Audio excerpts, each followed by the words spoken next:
বর্তমানে অসংখ্য অগণিত মানুষ সচেতন হয়েছে। ভিডিওটি দেখুন, কথাগুলো শুনুন, পরে আমি কিছু কথা বলছি। জামাতে যত কর্মী দেওয়া পোষা কাজ হবে না, তারা কখনো জীবিত হইতাম না। ওনারা দেখতে দেখতে মাসাল একদম আয়নার মতো শিখছি যে কামেল দেখছেন কত বড় আলেম জামাতের আমির সরিয়ে আইন থাকবো না। আবার ওই নারীগুলো ইয়া সম্মেলন করে, আবার ওই ছেলেগুলোকে বৈঠক শেষ হয়ে যাওয়ার পরে ছেলেদের বলে ছেলে বন্ধুরা চলে যাও, মেয়ে বন্ধুরা থাকো। কে মেয়ে বন্ধুগুলো কি করবা? ফুর্তি আনন্দ করবা? ওই ছেলেরা দেখবে দেখে ছেলে বন্ধুরা চলে যাও। দেখছেন কোন পয়েন্টে কথাগুলো ধরেছে?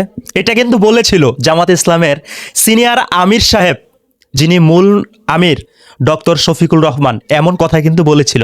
আমরা কিন্তু দেখেছি, এটা কম বেশি সবাই প্রতিবাদ জানিয়েছে। একটা ইসলামিক দলের আমির হয়ে এমন কথা সত্যি ইসলামিক সাংঘর্ষিক। আসুন তারপরে দেখি এ ভাই আরো কি কি কথা বলছে। সমস্ত ভণ্ডামি এগুলো জীবনে ইসলাম কায়েম করতে পারবে না। জামাতে জামাত ইসলাম কি ইসলামিক দল না? ইসলামের নাম দেয় যারা মওদুদি কালচারে এই বাস্তবায়ন করবা চায়। আপনি বুঝেন যে কিভাবে এরা ইসলামী দল হলো। শরিয়ান থাকবো না কেন? শরিয়ান থাকবে কারণ কি? এটা মুসলমানের দেশ না?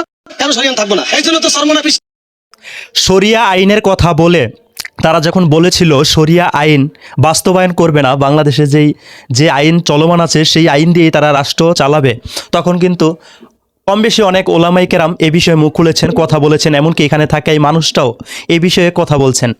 আসলে একটা ইসলামিক দল যখন এই কথা বলে, তখন সাধারণ মানুষের মধ্যেই চিন্তা তৈরি শুরু হয়ে যায়।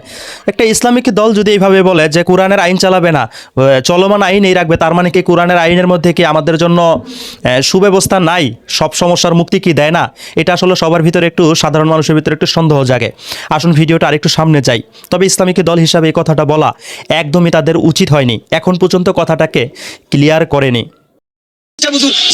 সরিয়ান থাকবো না। সরমনা পিসা জোট বান্ধার পরে একটা বছর মিটিং মিছিল সর্বপ্রথম এই জোটটা বাঁধছে সরমনা পিসা বুঝুন। কোন জামাত এই পক দিতে পারবো না, কারণ 6টা দল আছে কিনা সরমনা পিসা বুঝু জোট দিয়েছে। 6 দলের পরে জামাত আইছে, জামাত ওই বরিশালে সরমনা গেছে জোট বান্ধার লেগে। কথা ছিল হয়তো তো 7 দল, জামাতে মারাইছে আরেক দল, এই 8 দল এক বছর কাজ করছে। আর এখন ওনারা গোটা বাংলাদেশের মিডিয়া চ্যানেলটা কিনে তারপর প্রচার করে যে আমরা যা কিছু করি আমরা জামাত করি, জামাত এইটা দেবো, জামাত ওইটা।